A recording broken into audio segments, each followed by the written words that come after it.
Siddaramaiah Karnataka ಕಂಡಿರುವಂತಹ mass ಲೀಡರ್ಗಳ ಪೈಕಿ ಅದರಲ್ಲೂ ವಿಶೇಷವಾಗಿ ಇತ್ತೀಚಿನ ವರ್ಷಗಳಲ್ಲಿ ಕಾಂಗ್ರೆಸ್ನ ಅತಿದೊಡ್ಡ ಮಾಸ್ ಲೀಡರ್ ಆಗಿ ಹೊರಹೊಮ್ಮಿದಂಥವರು ಸಿದ್ದರಾಮಯ್ಯ.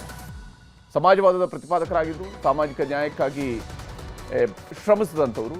ಸಂವಿಧಾನವೇ ನನ್ನ ಧರ್ಮ, ಸಂವಿಧಾನವೇ ನನ್ನ ಸಂವಿಧಾನದ ಆಶಯದಂತೆಯೇ ನಾನು ರಾಜಕೀಯವನ್ನು ಮಾಡುವಂಥವನು ಅಂತ ಹೇಳ್ತಾ ಬಂದಂತಹ ರಾಜಕಾರಣಿ. 1983ರಲ್ಲಿ ಮೊದಲ ಬಾರಿಗೆ ಶಾಸನಸಭೆಗೆ ಶಾಸಕರಾಗಿ ಆಯ್ಕೆ ಆಗ್ತಾರೆ. 17 ಬಾರಿ ಬಜೆಟ್ ಮಂಡನೆ ಮಾಡಿದಂತಹ ಖ್ಯಾತಿ ಸಿದ್ದರಾಮಯ್ಯನವರ ಪಾಲಿಗಿದೆ. ಬಡವರ ಪಾಲಿನ ಅನ್ನರಾಮಯ್ಯ ಅಂತೇಳಿ ಅವರು ಜನಜನಿತರಾದಂಥವರು.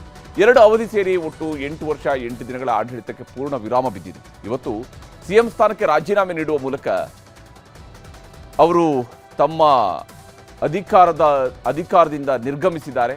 ಕಾವೇರಿ ನಿವಾಸದಿಂದ ಮಧ್ಯಾಹ್ನ 2:45ಕ್ಕೆ ಸಿದ್ದರಾಮಯ್ಯ ಹಾಗೂ ಡಿ.ಕೆ. ಶಿವಕುಮಾರ್ ಅವರು ಖಾಸಗಿ ವಾಹನದಲ್ಲಿ ಅದರ ಡ್ರೈವರ್ ಸೀಟ್ನಲ್ಲಿ ಕುಳಿತಿದ್ದಂಥವರು ಇನ್ನೊಬ್ಬರು ಸಚಿವರಾಗಿರುವಂತಹ ಭೈರತಿ ಸುರೇಶ್ ಅವರು ಅವರ ಕಾರ್ನಲ್ಲಿ ಲೋಕಭವನಕ್ಕೆ ಹೋದರು. ರಾಜ್ಯಪಾಲರ ಅನುಪಸ್ಥಿತಿಯಲ್ಲಿ ರಾಜೀನಾಮೆಯನ್ನು ಸಲ್ಲಿಸಿದ್ದಾರೆ. ವೈಯಕ್ತಿಕ ಕೆಲಸದ ನಿಮಿತ್ತ ಗವರ್ನರ್ ಅವರು ಇಂದೋರ್ಗೆ ತೆರಳಿದ್ದರಿಂದಾಗಿ ಅವರ ಕಾರ್ಯದರ್ಶಿಯವರಿಗೆ ರಾಜೀನಾಮೆ ಪತ್ರವನ್ನು ಸಲ್ಲಿಕೆ ಮಾಡಿದ್ದಾರೆ. ಈ ವೇಳೆ ಸಿದ್ದರಾಮಯ್ಯನವರ ಆಪ್ತರಾದಂತಹ ಡಾಕ್ಟರ್ ಶರಣ್ ಪ್ರಕಾಶ್ ಪಾಟೀಲ್, ಮಹದೇವಪ್ಪ, ಸತೀಶ್ ಜಾರಕಿಹೊಳಿ ಹಾಗೆಯೇ ಡಿ.ಕೆ. ಶಿವಕುಮಾರ್ ಇನ್ನೂ ಹಲವು ಸಚಿವರುಗಳು ಜೊತೆಯಲ್ಲೇ ಇದ್ದರು. ಲಕ್ಷ್ಮೀ ಹೆಬ್ಬಾಳ್ಕರ್ ಸೇರಿದಂತೆ ಹಲವು ಸಚಿವರುಗಳು ಕೂಡ ಜೊತೆಯಲ್ಲೇ ಇದ್ದರು.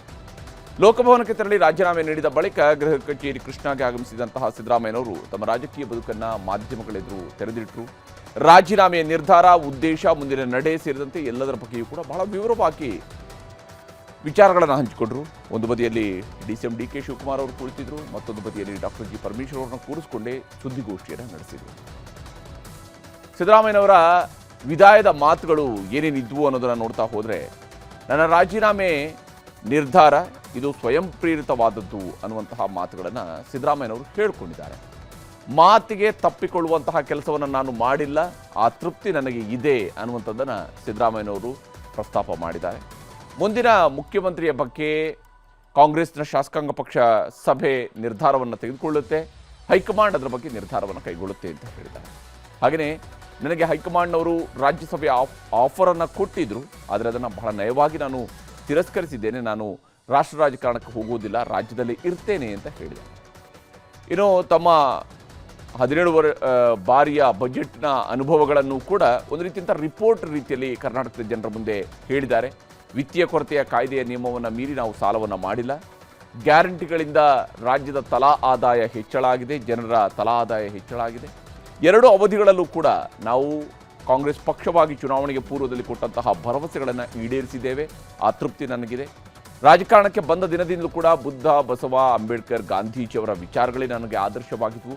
ಅದರ ಪಾಲನೆಗೆ ಸಾಧ್ಯವಾದಷ್ಟು ಮಟ್ಟಿಗೆ ಪ್ರಯತ್ನಿಸಿದ್ದೇನೆ.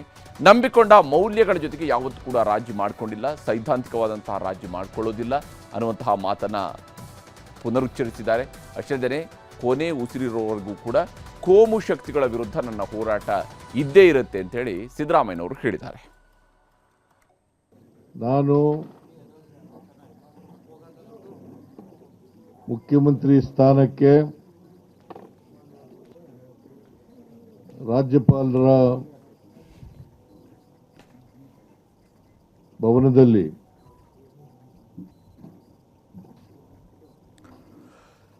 ರಾಜೀನಾಮೆಯನ್ನು ಸಲ್ಲಿಸಿದ್ದೇನೆ.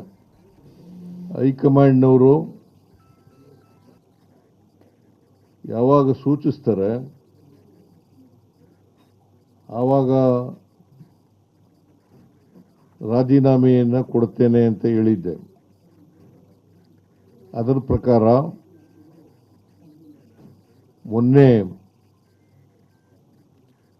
ಹೈಕಮಾಂಡ್ನವರು ರಾಜೀನಾಮೆ ಕೊಡಿ ಅಂತ ಹೇಳಿದ ಮೇಲೆ ನಾನು ನಾಳಿದ್ದು ರಾಜೀನಾಮೆ ಕೊಡ್ತೀನಿ ಅಂತ ಹೇಳಿದೆ. ಅಂದರೆ ಒಂದು ಹಾಗಾಗಿ ಇವತ್ತು ರಾಜೀನಾಮೆಯನ್ನು ಸಲ್ಲಿಸ್ತಾ ಇದ್ದೇನೆ.